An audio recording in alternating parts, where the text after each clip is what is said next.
ya. Boleh waktu dipersilakan disediakan. Ajarkan gitu. Bismillahirrahmanirrahim. Assalamualaikum warahmatullahi wabarakatuh. Waalaikumsalam warahmatullahi wabarakatuh.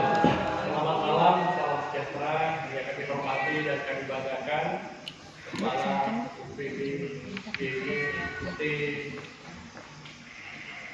Pontianak serta seluruh jajaran, Bapak Ibu beserta capacity building, pengembangan budaya kerja di lingkungan UPD GGT Pontianak serta rekan-rekan yang berbahagia.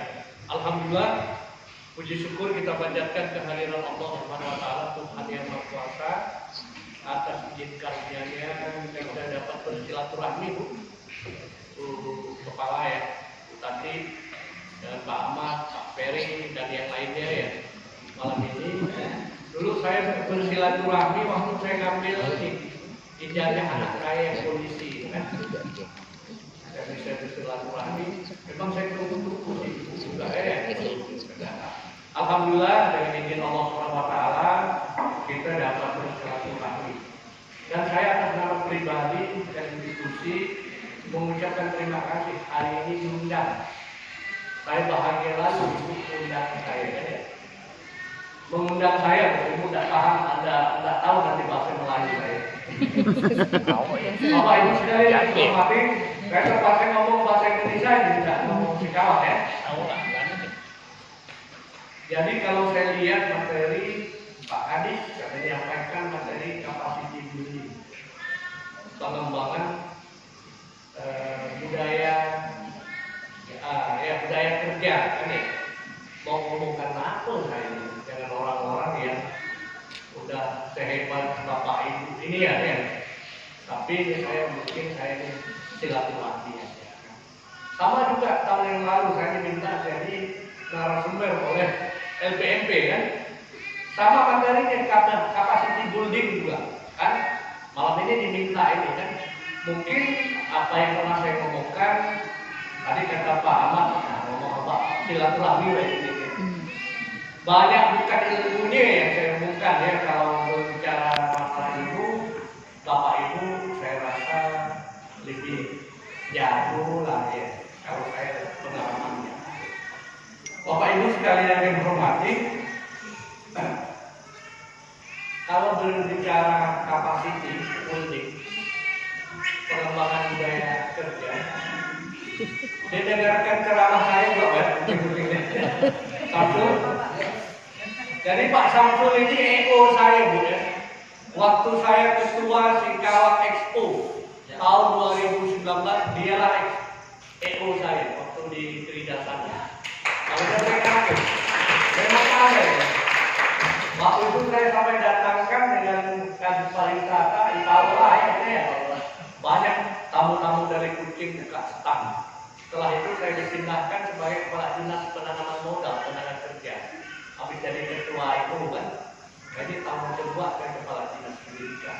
Sebelumnya di kepala dinas penanaman modal tenaga kerja. Jadi saya sangat senang sekali kalau banyak kawan-kawan dari Pontianak datang ke sini buat kegiatan ini kan ya. Memang tugas kami bagaimana datangkan orang kan supaya pertumbuhan ekonomi kota Singkawang tumbuhkan.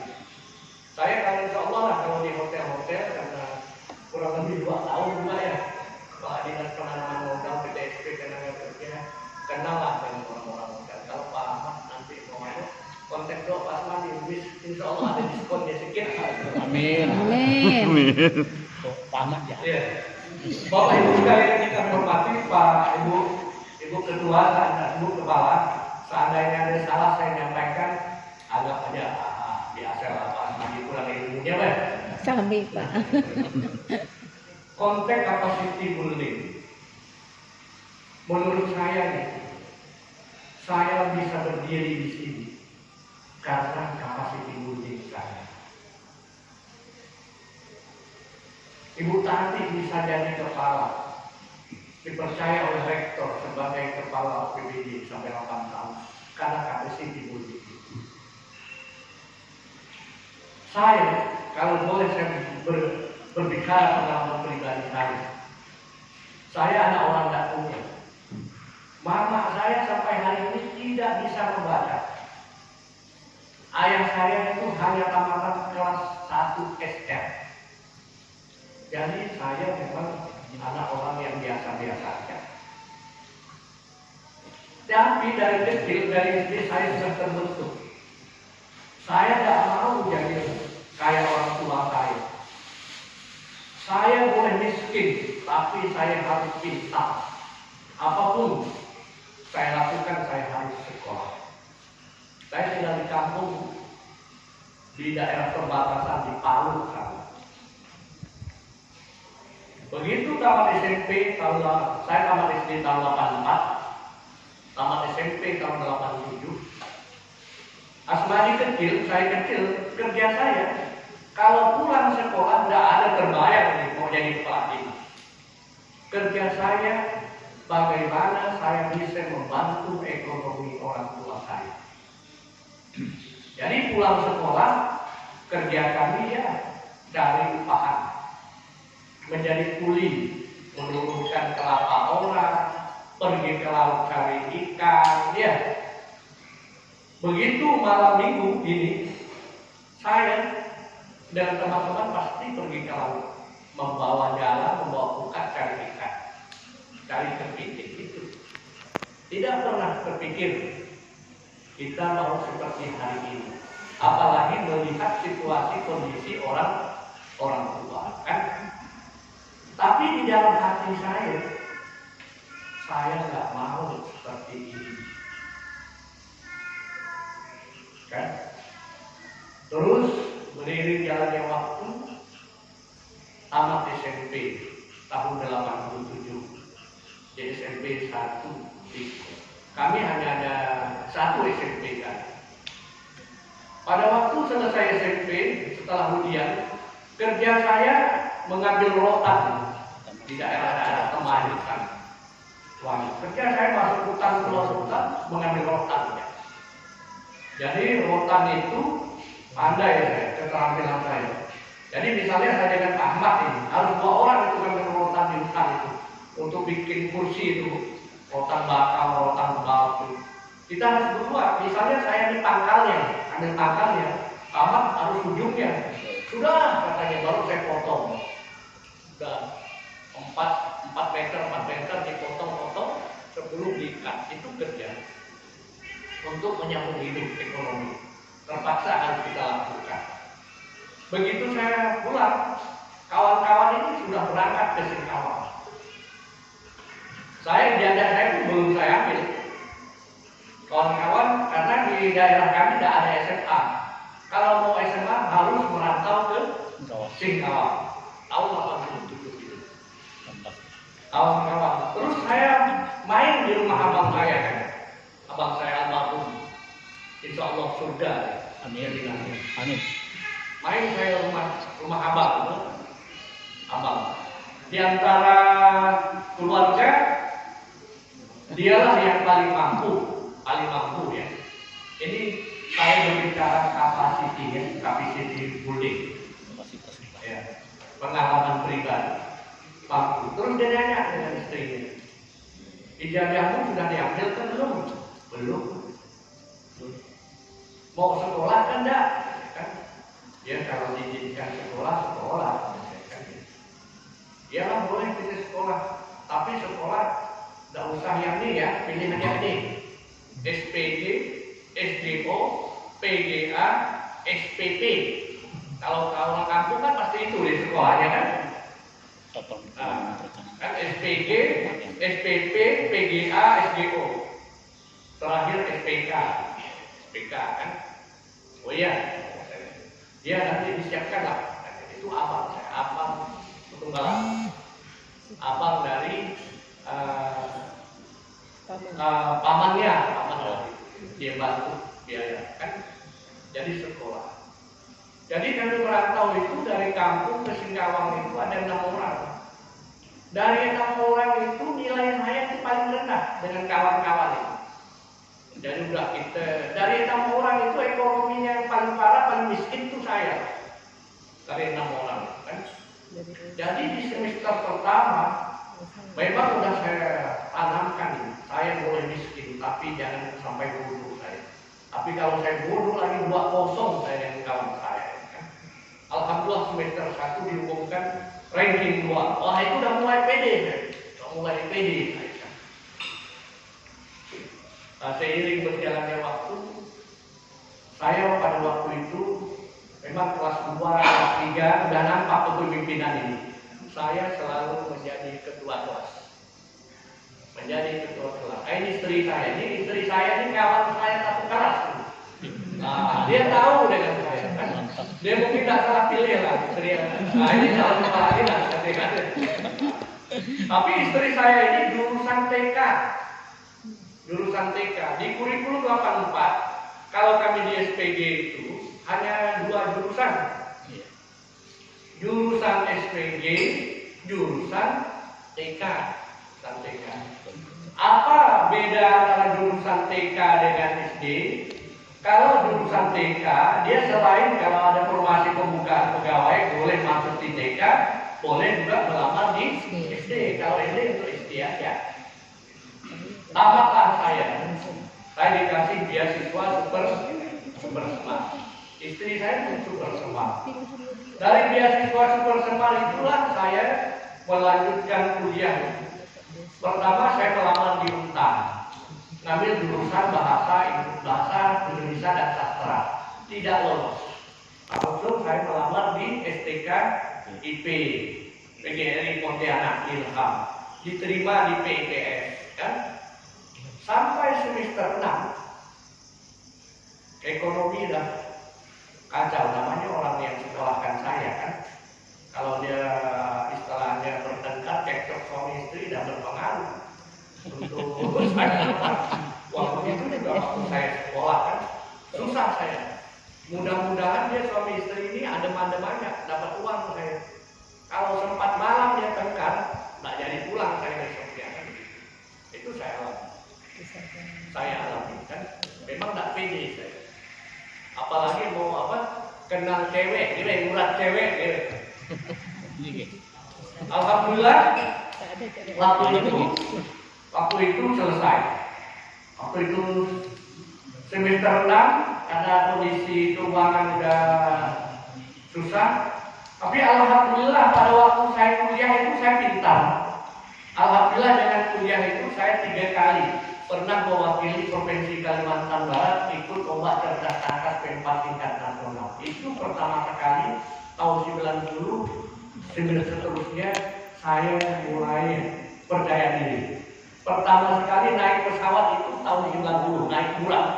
Lomba cerdas tangkas P4 tingkat nasional. Salaman dengan Presiden Soeharto, ke Istana Negara, Taman Mini, gedung MPR, bekal LCT P4. Sejak itulah rambut saya sudah mulai blonde. Karena satu hari saya harus hafal 100 soal dengan jawabannya. Dulu yang TC kami di Kalimantan Barat itu dekat Fakultas Hukum Pak Manuru. Jadi saya biasa di BP7. Karena saya punya keahlian hanya di situ kan. Setelah itu saya lulus pegawai. Jadi guru saya ditempatkan di daerah pedalaman utara. Golongan 2K. Dengan gaji CPNS itu 48.000. Tahun 92, 1 Maret 92 jadi guru. Saya stop out kuliah 2 tahun. 2 tahun. Ya, 2 tahun. Setelah habis masa stop out 2 tahun, ada kebijakan guru-guru yang baru diwajibkan ikut UT diploma 2. Itu AMA PD. Terus saya ada idealis mahasiswa kan. Saya ngomong dengan kepala cabang dinas kami, Pak, saya mohon maaf, saya asmani guru SD 34 sarang guru. Bisa nggak di-compare mata kuliah saya dengan mata kuliah di UD? Oh, saya nggak tahu itu katanya kan.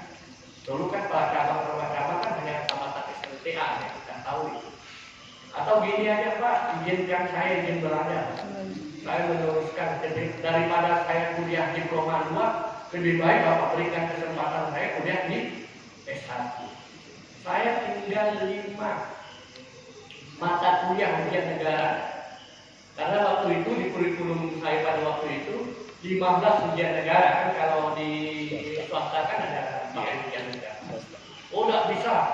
Jadi suka duka saya untuk menyelesaikan itu. Akhirnya keluar izin pelajar dan alhamdulillah selesai. Begitu selesai, pada waktu mendapatkan izin belajar itu, saya memang mohon maaf. Kekuatan saya hanya kemampuan membangun jejaring. Bukan saya orang hebat, orang pintar, tetapi silaturahmi, jejaring itu segala-galanya. Saya betul waktu itu kepala dinas Kabupaten Sambas, almarhum Pak Julkian Pauji. Kalau prinsip almarhum Pak Julkian Pauji itu sudah bagi dia karena dia adalah almarhum. Pantang dia tidak membantu orang kalau orang datang dulu. Kalau kepala dinas dulu kan di dompetnya ini banyak nota kan? Dengan nota bisa memindahkan orang. Dulu, zaman dulu nota. Sekarang kan nggak ada nota, laku. Kalau nota itu bisa dibayarkan nota. Misalnya pertemuan ini dikeluarkan nota. Jadi akhirnya selesai kan. Sampailah saya istilahnya jadi guru hanya sebentar saya. 88 tahun. Setelah itu karena kita pindah dari dulu, saya izin belajar, saya di status. Setelah itu saya dipindahkan di SD tingkat yang 17 Jalan Semian kemarin itu dipindahkan. Disitulah pertama sekali saya diberikan kesempatan ikut bidtek, ikut diklat. Karena saya harus guru kampung, tidak diberikan kesempatan. Siapa yang dekat dengan pimpinan waktu itu itulah ya. Jadi pada waktu itu diberikan kesempatan. Bayangkan Pak Ahmad mau ikut pendaftaran aja di BPG, sekarang LPMP itu susahnya bukan main kan pada waktu itu. Tapi saya dah nekat. Seandainya saya suatu saat jadi pejabat, saya tidak akan melakukan itu. Saya nekat. Tapi waktu di sekolah pun saya memang sudah bercita-cita tinggi. Kan diajak tanda tangan kita ini. Apa tanda tanganmu itu? Kata kawan-kawan sebangku yang waktu sekolah pendidikan dulu. Oh jangan, tak saya ini kalau tanda tangan kalian mungkin hanya paling maksimal kepala sekolah. Tanda tangan ini kepala dinas nanti. Itu cita-cita saya. Waktu saya SPG sambil pura-pura begitu kan. Kita bisa aja. Cita-cita tinggi kan ya. Cita-cita tinggi sambil berkelakar apa ini tanda tangan gini. Kadang-kadang kan kita umur-umur gitu ya. Alhamdulillah Bu Kepala ya. Setelah saya mengikuti penataran waktu itu kurikulum 2004 KBK 2004 diumumkan oleh Kepala LPMP waktu itu BPG Pak Abdul Hadi ranking 1. Sambil itu juga saya ikut untuk penataran instruktur nasional di PPG Malang. Tes alhamdulillah keluar juga ranking 1 lah ya. Ikut instruktur tingkat nasional ranking 1 dan pulang saya dipanggil di kantor. Pak Asmadi jadi kepala sekolah aja ya. Ini sekolah-sekolahnya, pilih katanya. Mau jadi kepala sekolah mana? Ini. Oh saya terserah aja, ya. Terserah aja. Di mana? Ini sudah digosipkan di masa Asmadi anak muda mau ditempatkan di kota-kota. Kata senior saya pun tidak komplain, saya terima apa adanya kan. Tidak saya tanggapi, tapi saya akan buktikan dengan kinerja saya, kapasitas saya. Setelah 2 tahun jadi kepala sekolah itu, alhamdulillah kita bisa menunjukkan sekolah saya itu sekolah terbaik, sekolah berprestasi di Singkawang. Setelah itu saya dipanggil Ingat saya zaman Pak awal Isa. Sen katanya kan kepala dinas. Coba Asmadi dipanggil aja. Asmadi udah usahanya di dinas, katanya di sekolah. Coba bantu kita di struktural biasanya. Dipanggil lah saya, dipanggil. Dari kapasiti itu untuk memperkuat tim dinas, sampai akhirnya waktu berjalan saya berhenti dari guru resmi sampai akhirnya hari ini. Jadi Bapak Ibu sekalian kami hormati, mengapa itu perlu saya sampaikan, entah menarik ataupun tidak. Menurut saya ini ada kaitannya dengan kapasiti. Tidak akan mungkin Bapak Ibu kita bisa sekarang ini kalau kapasiti kita lemah. Kita tidak kuat, ide kita tidak kuat. Jadi insya Allah kalau saya lihat itu, saya sangat percaya rezeki tidak pernah bertukar dan Allah tidak pernah salah. Siapa yang bekerja itu cepat atau lambat akan mendapatkan hasilnya. Jadi di antara kita ini, walaupun mohon maaf latar belakang kita sama-sama sarjana, secara akademik ya kapasiti holding kita dari misalnya tataran S1, strata 1, strata 2, tapi kapasitinya saya rasa beda-beda. Tadi saya katakan bahwa rezeki tidak pernah bertukar, Allah tidak pernah salah. Yang terjadi pada diri kita. Jadi siapa yang menanam dialah yang akan memetik. Jadi oleh sebab itu Bapak Ibu sekalian yang kami hormati, jadi posisi kita hari ini adalah hasil dari payah kapasiti holding yang kita bangun selama ini.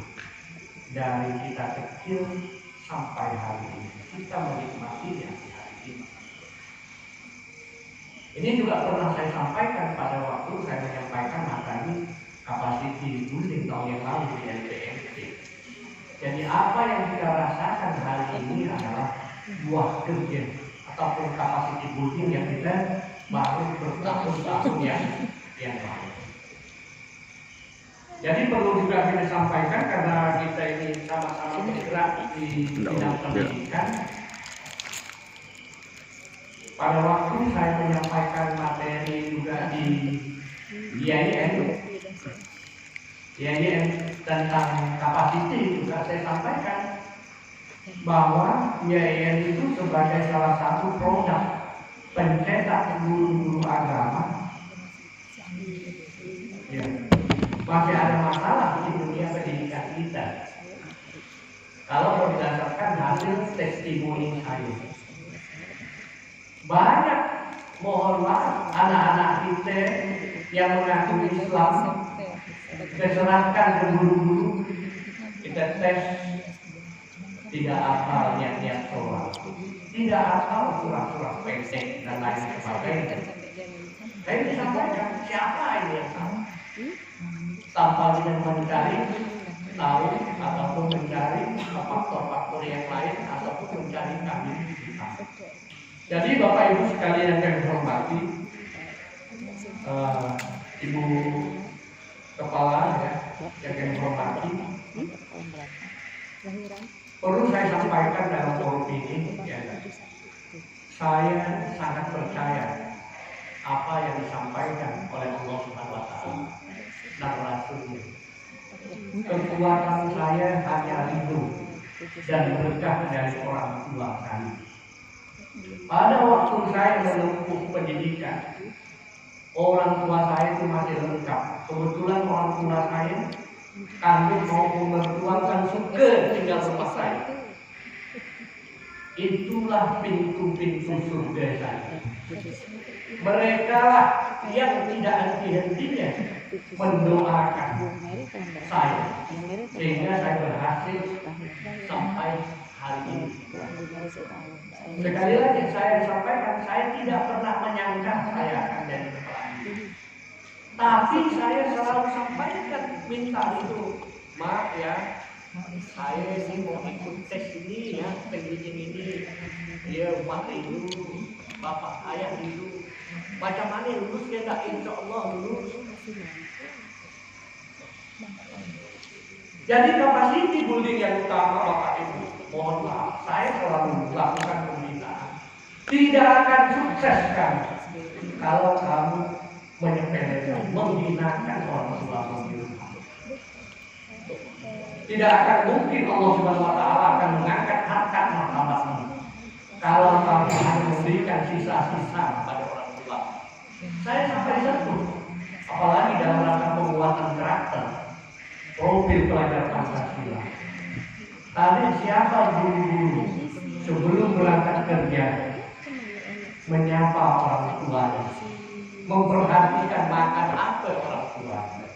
Mungkin di antara Bapak Ibu guru ini saya paling besar dari orang tuanya 100 ribu, 200 ribu dan paling besar. Bahkan mungkin di antara Bapak Ibu ada yang menganggap sudah ada yang lain bisa dihitung dengan jari. Apalagi memberikan makanan-makanan terbaik untuk orang tua. Jadi kata saya itu kapasiti building yang paling utama. Tidak akan mungkin kita sukses kalau kita menghinakan, tidak menghormati, tidak menghargai orang tua kita. Mohon maaf, kadang-kadang kita orang kita lulus, kepala dinas sibuk, tidak pernah kita memperhatikan apa keluh kesah orang tua kita. Ini renungan untuk kita semua. Sehebat apapun kita. Jadi saya sampaikan tadi dengan anak buah, kalau saya minta materi itu kapasiti building, sejauh mana ketaatan kepatuhan kita, menghargai, menghormati orang tua. Saya punya satu orang tua, itu pun berebut dengan adik-adik. Tapi saya mau sebagai anak tertua, anak ibu saya itu harus bersama saya. Karena itulah pintu surga saya. Itu janji Allah Ta'ala. Kalau orang mau ridho, mama mau ridho, aku ridho.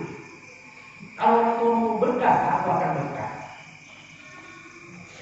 Kadang-kadang kita mohon maaf karena pimpinan perintah orang tua yang kita istimewa, kita abaikan. Ini kapasiti building. Jadi beruntunglah kawan-kawan, Bapak Ibu sekalian masih lengkap orang tua.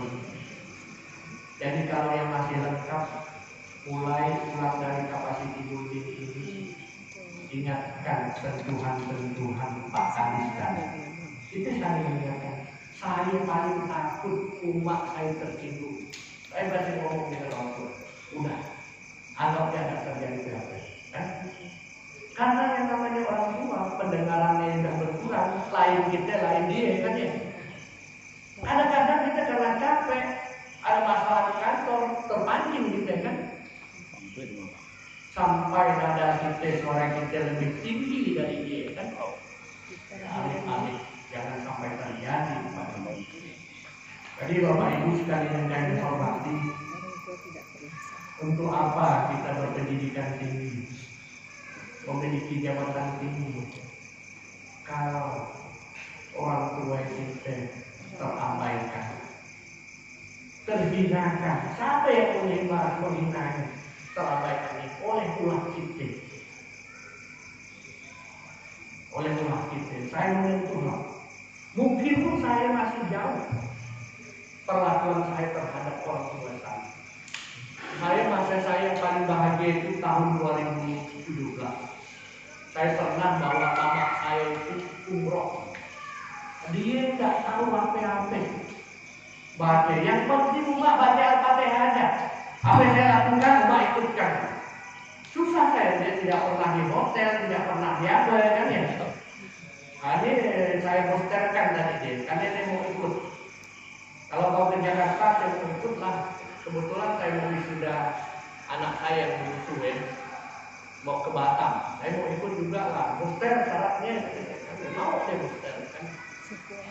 Kalau langsung kita memuliakan orang tua kita.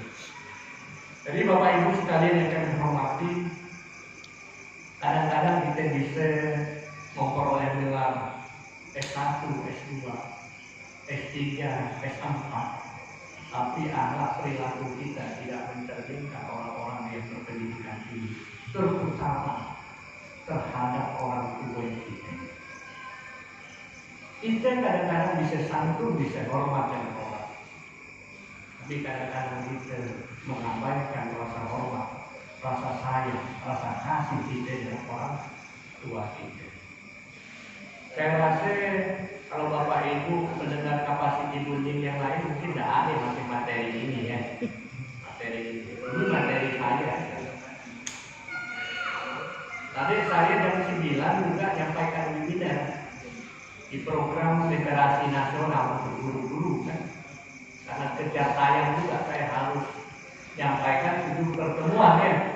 Program organisasi penggerak literasi numerasi kan gitu kan. Jadi sekali lagi saya sampaikan, saya sangat berbahagia sekali bisa bincang-bincang ini, apalagi di umur-umur kita di Pak Ahmad ya. Udah kalau Pak Ahmad dah asal lah kali ya. Kalau saya masih duhur lah kali. Apa sih yang mau kita banggakan? Jadi saya menutup pintu hati kita semua. Mari kita muliakan orang tua kita. Itulah prasyarat utama kapasiti building kita. Pembangunan kapasiti kita. Insya Allah kalau orang tua itu apa cita-cita kita kecil pada Allah karena Allah muda itu. Semua bisa diatur. Kadang-kadang kita abaikan. Bermalam-malam ngakal. Ujung-ujung waktu tes tidak keluar itu.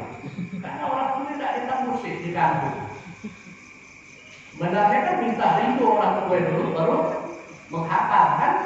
Baru itu tes. Ini terbalik ngakal dulu lupa.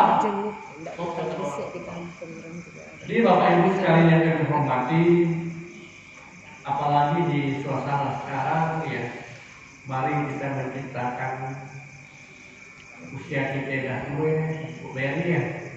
Saya dah 50 tahun, 10 tahun lagi pensiun. Mudah-mudahan. Tapi karena saya sering ketemu dengan guru, apalagi guru-guru muda, awet muda saya.